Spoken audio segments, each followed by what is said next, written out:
NCP নেতাকর্মীরা media ট্রায়ালের শিকার হচ্ছেন, সংবাদ সম্মেলনে অভিযোগ। জানাবো গণতন্ত্রের জন্য বিএনপির লড়াই। তারেক রহমানের ঢাকায় বাড়ি নেই, তাই ভাড়া বাড়ি খুঁজছেন, বললেন আব্দুস সালাম। এবং সর্বশেষ জানাবো হারুন বিপ্লব সহ পলাতক 40 পুলিশ কর্মকর্তার পদক প্রত্যাহার। শুনছিলেন সংবাদ শিরোনাম, এবারে বিস্তারিত। এনসিপির নেতাকর্মীরা মিডিয়া ট্রায়ালের শিকার হচ্ছেন, সংবাদ সম্মেলনে অভিযোগ। জাতীয় যুবশক্তির আহ্বায়ক তারিকুল ইসলাম অভিযোগ করেছেন, জাতীয় নাগরিক পার্টির নেতাকর্মীরা মিডিয়া ট্রায়ালের শিকার হচ্ছেন। গণমাধ্যমকে ব্যবহার করে তাদের গ্রহণযোগ্যতা নষ্ট করতে অনেক অপশক্তি কাজ করছে।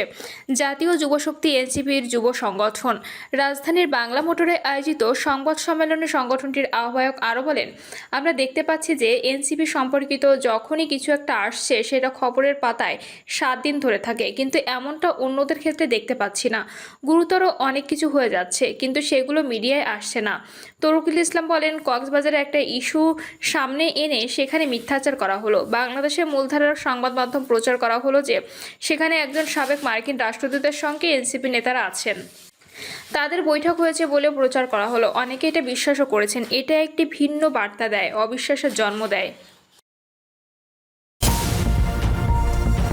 তারেক রহমানের ঢাকায় বাড়ি নেই, তাই ভাড়া বাড়ি খুঁজছেন, বলছেন আব্দুস সালাম। বিএনপি চেয়ারপারসন উপদেষ্টা আব্দুস সালাম বলেছেন, ভারপ্রাপ্ত চেয়ারম্যান তারেক রহমানের ঢাকায় কোনো বাড়ি বা ফ্ল্যাট নেই, এজন্য তিনি দেশে ফিরে থাকার জন্য ভাড়া বাড়ি খুঁজছেন। আব্দুস সালাম বলেন, শহীদ জিয়া মারা যাওয়ার আগে কোনো বাড়ি ছিল না, গাড়ি ছিল না, ব্যাংক ব্যালেন্স ছিল না। তেমনি আমরা গর্ব করে বলতে পারি, আমাদের নেতা তারেক রহমান ঢাকা শহরে কোনো বাড়ি নাই, কোনো গাড়ি নাই, কোনো ব্যাংক ব্যালেন্স নাই। উনি দেশে আসবেন, কোথায় থাকবেন সেটার জন্য তিনি বাড়ি খুঁজছেন, ভাড়া বাড়ি খুঁজছেন। তিনি বলেন, যে স্বৈরাচারী আওয়ামী লীগ দখল করে নিয়েছিল আমাদের নেতার এক নির্দেশে সারা দেশে ঠান্ডা হয়ে গিয়েছিল। তা না হলে যে আগুন আমাদের বুকে জ্বলছিল, সেই আগুন দিয়ে সারা দেশে আওয়ামী লীগের বাড়িঘর আগুনে জল করে জ্বলে উঠত। কিন্তু আমাদের নেতা প্রমাণ করেছে তিনি দলের নেতা নন, শুধু তিনি দেশের নেতা। তিনি বলেন, ইনশাআল্লাহ আগামী নির্বাচন দেশের রাষ্ট্র ক্ষমতায় যখন তারেক রহমান আসবেন, 1 মাসের মধ্যে তার বাবার মতো এই দেশকে তিনি পরিবর্তন করে দেবেন। এখন হেনা তেনা চলবে না, কোনো চুরি বাটপাড়ি চলবে না, কোনো রাহাজানি চলবে না, কোনো চাঁদাবাজি চলবে না। এখন তো নেতা খালি নির্দেশ দিয়েছেন, কিন্তু ক্ষমতায় নাই, কার্যকর করতে পারেন নাই। ক্ষমতায় আসলে বুঝবেন, অনেকেই টের পাবেন। এখনো অনেকে টের পাচ্ছে না, কারণ তিনি দেশকে ভালোবাসেন। গণতন্ত্রের জন্য বিএনপির লড়াই। স্বাধীনতার পর দেশের গণতন্ত্র বারবার বাধাগ্রস্ত হয়েছে। গণতন্ত্রের প্রথম মৃত্যু ঘণ্টাটি বাজিয়েছিলেন শেখ মুজিবুর রহমান। 75 সালে তিনি সব রাজনৈতিক দল নিষিদ্ধ করে একদলীয় বাকশাল গঠন করেন। যে গণতন্ত্র স্বাধিকার বাক স্বাধীনতা ছিল মুক্তিযুদ্ধের অন্যতম অনুষঙ্গ, তার স্বাধীনতার 4 বছরের মধ্যে তিনি বাকশাল গঠন করে তার কবর দিয়েছিলেন। তিনি নিজেকে স্বাধীনতার অবিসংবাদিত নেতা মনে করে তিনি এ কাজ করেছিলেন। তিনি কিনা গণতন্ত্রকে চিরতরে উচ্ছেদ করে একনায়কতান্ত্রিক শাসন ব্যবস্থা কায়েম করেছিলেন। গণতান্ত্রিক অধিকারের জন্য যুদ্ধ করা মানুষ তা মেনে নিতে পারেনি, ফলে যা হবার তাই হয়েছে। 75-এ সিপাহী জনতার বিপ্লবের মাধ্যমে গণতন্ত্র পুনরুদ্ধারে তারা ঝাঁপিয়ে পড়েছিল। তারা গণতন্ত্র পুনরুদ্ধারের পথ রচনা করেছিল। 75-এর ঘটনা বোধ করেই নতুন করে বলার কিছু নেই। এর মধ্যে বিপ্লব প্রতি বিপ্লবের মতো ঘটনা ঘটে। সিপাহী জনতা গণতন্ত্র পুনরুদ্ধারে বেছে নিয়েছিলেন স্বাধীনতার ঘোষক শহীদ প্রেসিডেন্ট জিয়াউর রহমানকে। যারা বিপ্লব ঘটিয়েছিলেন তারা ঢাকা ক্যান্টনমেন্টে গৃহবন্দী থাকা জিয়াউর রহমানকে মুক্ত করে তার হাতে দায়িত্ব অর্পণ করেছিলেন। সিপাহী জনতা যখন তাকে গৃহবন্দী থেকে মুক্ত করে, তখন বিষয়টি এমন হয়ে দাঁড়িয়েছিল যেন তারা গণতন্ত্রকে বন্দিদশা থেকে উদ্ধার করেছে। জিয়াউর রহমান রাষ্ট্রের দায়িত্ব নিয়ে যে কাজটি করেছিলেন তা হচ্ছে নিষিদ্ধ সকল রাজনৈতিক দলকে মুক্ত করে বহুদলীয় গণতন্ত্রের পথ রচনা এবং গণমাধ্যম ও বাক স্বাধীনতা উন্মুক্ত করে দিয়েছিলেন। তিনি যদি এই কাজটি না করতেন কিংবা না চাইতেন, তাহলে গণতন্ত্র মুক্তি পেত না। একইভাবে 71-এ মুক্তিযুদ্ধের সূচনাকালে তিনি নিজেকে হেড অব দ্য স্টেট হিসেবে স্বাধীনতার ঘোষণা দিয়েছিলেন। পরে এই ঘোষণা পরিবর্তন করে শেখ মুজিবের পক্ষে দিয়েছিলেন। তিনি যদি এটা না করতেন তবে কারো কি কিছু করার ছিল? তিনি যদি বলতেন যে ঘোষণা দিয়েছি তো দিয়েছি, এর পরিবর্তন হবে না, তাতে কি কারোর কিছু করার ছিল? কারণ পাকিস্তানি বাহিনী গণহত্যার মধ্যে নেতৃত্ব শূন্য থাকা দিশাহীন মানুষকে তিনি দিশা দিয়েছিলেন, যুদ্ধে ঝাঁপিয়ে পড়ার সাহস দিয়েছিলেন। তারা বুঝতে পারে তাদের কেউ আছেন। তিনি নিজেও সম্মুখ যুদ্ধে অবতীর্ণ হয়েছিলেন। শেখ মুজিবের পক্ষে দ্বিতীয়বার স্বাধীনতা ঘোষণা দেয়া ছিল জিয়াউর রহমানের গণতান্ত্রিক মানসিকতার পরিচয়। মুক্তিযুদ্ধের পর তিনি সেনাবাহিনীতে ফিরে গিয়েছিলেন। আবার যখন দেশ বিপদগ্রস্ত, স্বাধীনতা সার্বভৌমত্ব বিপন্নের মুখে পড়েছিল, তখন 75-এ বিপ্লবীরা তারই দ্বারস্থ হয়েছিলেন। জিয়াউর রহমানের মৃত্যুর পর 1982 সালে 24শে মার্চ তৎকালীন সেনাপ্রধান হুসেইন মোহাম্মদ এরশাদ বন্দুকের নল ঠেকিয়ে বিএনপি নির্বাচিত প্রেসিডেন্ট বিচারপতি আব্দুস সাত্তারকে সরিয়ে ক্ষমতা দখল করেছিলেন। ক্ষমতা নিয়েই তিনি গণতন্ত্রকে পদদলিত করে স্বৈরশাসককে পরিণত হন। সেই সময় থেকে বেগম খালেদা জিয়ার নেতৃত্বে বিএনপি গণতন্ত্রকে মুক্ত করার জন্য স্বৈরাচার এরশাদের বিরুদ্ধে নিরন্তর আন্দোলন সংগ্রাম শুরু করেন। এরশাদের 9 বছরের শাসনামলে আওয়ামী লীগ, জামায়াত ইসলামী সহ অন্যান্য রাজনৈতিক দল তার শাসনকে বৈধতা দেওয়ার জন্য তার অধীনে নির্বাচন করেছিল। একমাত্র বিএনপি এরশাদের স্বৈরশাসনকে বৈধতা দিতে নির্বাচনে যায়নি। বেগম খালেদা জিয়ার আপসহীন নেতৃত্বে বিএনপি দীর্ঘ 9 বছর গণতন্ত্রের জন্য আন্দোলন সংগ্রাম করেছে। পরবর্তীতে বিএনপির আপসহীন আন্দোলনের সাথে এরশাদের সংসদে গিয়ে সুযোগ সুবিধা নেওয়া আওয়ামী লীগ, জামায়াত ইসলামী সহ অন্য দলগুলো এরশাদ বিরোধী আন্দোলনে সামিল হয়েছিল। বিএনপির গণতান্ত্রিক আন্দোলন যে দেশের মানুষ মনে গেঁথে গিয়েছিল তা তারা 91 সালে নির্বাচনে বিএনপিকে ক্ষমতায় বসিয়ে প্রমাণ দিয়েছে।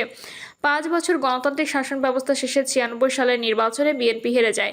আবার 2001 সালে ক্ষমতায় আসে। জিয়াউর রহমানের সূচিত বহুদলীয় গণতান্ত্রিক ধারায় এটাই স্বাভাবিক। তবে এর ব্যত্যয় ঘটে 2007 সালে তত্ত্বাবধায়ক সরকার ব্যবস্থা নিয়ে বিতর্কের মাঝে বিএনপিকে ক্ষমতাচ্যুত করে মঈনুদ্দিন ফখরুদ্দিন 1-11-এর সরকার কায়েম করার মাধ্যমে।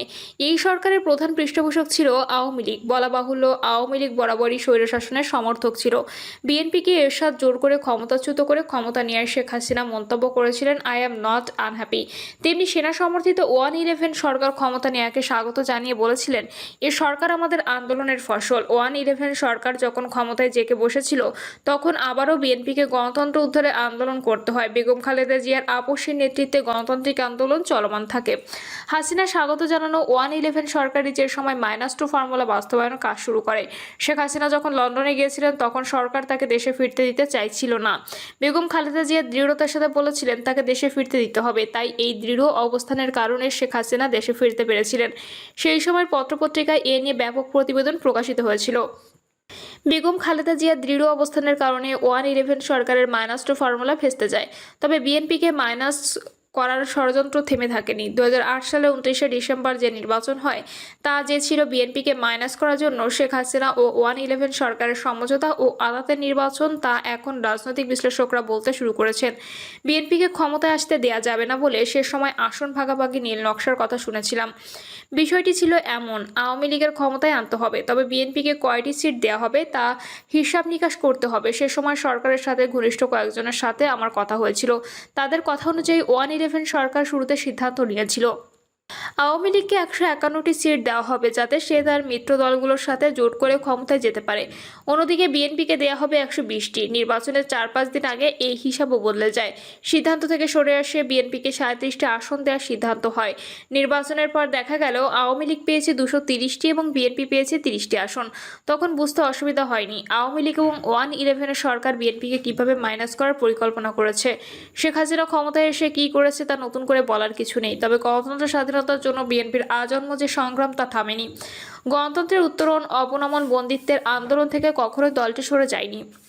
2001 সালে 2/3 আসন পেয়েও সরকার গঠন করে যে শেখ হাসিনার মতো যা খুশি তা করেনি এ কারণে দলটি গণতন্ত্রে বিশ্বাসী, জোর করে ক্ষমতায় থাকার বিশ্বাসী নয়। যখনই গণতান্ত্রিক ধারা বাধাগ্রস্ত হয়েছে, আন্দোলন সংগ্রাম করেছে 2007 সালে সেনা সমর্থিত 1-11 সরকারের সময়, সেটা অদ্যাবধি দলটিকে গণতান্ত্রিক শাসন ব্যবস্থা নিয়ে এই সংগ্রাম চালিয়ে যেতে হচ্ছে। ফ্যাসিস্ট হাসিনার শাসনামলে দীর্ঘ 1.5 দশকের বেশি সময় ধরে এই গণতন্ত্রের জন্য আন্দোলন করতে গিয়ে দলটির শত শত নেতাকর্মী খুন, গুম, লাখ লাখ মামলায় লাখ লাখ আসামি গ্রেপ্তার, জেল জুলুম, বাড়িঘর ছাড়া থেকে শুরু করে হেন কোনো নির্যাতন নিপীড়ন নেই যার শিকার হয়নি। বিএনপি দুর্ভাগ্য ফ্যাসিস্ট হাসিনার বিরুদ্ধে দীর্ঘ আন্দোলন সংগ্রাম এবং তার পতনের পরও তাকে গণতন্ত্রের জন্য লড়াই চালিয়ে যেতে হচ্ছে। হাসিনার পতনের পর ভাবা হয়েছিল বিএনপির এই গণতান্ত্রিক সংগ্রামের অবসান হয়েছে। দেখা গেল তা শেষ হয়নি, বরং আরও কঠিন পরিস্থিতির মধ্য দিয়ে যেতে হচ্ছে। অনির্বাচিত অন্তর্বর্তী সরকারকে বছরের পর বছর টিকিয়ে রাখার জন্য জামায়াত ইসলামী ও নবগঠিত এনসিপি দ্রুত নির্বাচনের বিপক্ষে অবস্থান নেয়। তাদের মধ্যে দ্রুত নির্বাচন করে দেশের গণতান্ত্রিক শাসন ব্যবস্থা ফিরিয়ে আনার কোনো তাগিদ নেই। এই কারণ ইতোমধ্যে প্রকাশিত হয়েছে। এই দুটি দলই পরোক্ষ প্রত্যক্ষভাবে অন্তর্বর্তী সরকারের সহযোগিতা হয়ে ক্ষমতা উপভোগ করছে। যতদিন পারা যায় নির্বাচন না করে অন্তর্বর্তী সরকারকে সামনে রেখে তারা ক্ষমতা উপভোগ করে যেতে চায়। নির্বাচন হয়ে গেলে তাদের এই ক্ষমতা আর থাকবে না। ফলে তারা সংস্কারের নামে টালবাহানা করে নির্বাচন পিছিয়ে দিতে যাচ্ছে। এ বয়ানও চালু করেছে নির্বাচন হবে না। ফলে বিএনপি তার গণতান্ত্রিক আন্দোলন করা থেকে মুক্তি পাচ্ছে না। তবে দেশকে গণতান্ত্রিক ধারায় ফেরানো নিয়ে তাকে এখন এক অদৃশ্য শক্তির বিরুদ্ধে লড়াই করতে হচ্ছে। দলটি গত 1 বছর ধরে বারবার দ্রুত নির্বাচনের কথা বললেও অন্তর্বর্তী সরকার করছি বলে পিছলে যাওয়ার প্রবণতা দেখাচ্ছে। পর্দার অন্তরালে এবং সরকারের ভেতরের একটি অংশ নির্বাচন যাতে না হয় অন্য কোনোভাবে ক্ষমতায় থাকা যায় কিনা এ ষড়যন্ত্র করে যাচ্ছে। ফলে বিএনপির হয়েছে জ্বালা। সে না পারছে সরকারের বিরুদ্ধে আন্দোলন করতে, না পারছে এই পরিস্থিতি মেনে নিতে। তবে দলটি যে দেশকে গণতান্ত্রিক ধারায় ফেরাতে ধৈর্যযুদ্ধে অবতীর্ণ হয়েছে তা বুঝতে অসুবিধা হয় না। এটাও বাস্তবতা, নির্বাচন নিয়ে যতই টালবাহানা হোক না কেন, অন্তর্বর্তী সরকার সামনে একটি অবাধ, সুষ্ঠু ও গ্রহণযোগ্য নির্বাচন ছাড়া গতি নেই। সরকার যদি দেশকে গণতান্ত্রিক ধারায় ফেরাতে ব্যর্থ হয় তবে তার সব দায়-দায়িত্ব তার উপরই বর্তাবে। প্রিয় দর্শক, এই ছিল এখনকার সর্বশেষ সংবাদ। আপডেট সব সংবাদ পেতে চ্যানেলটি সাবস্ক্রাইব করে বেল আইকনটি ক্লিক করে রাখুন।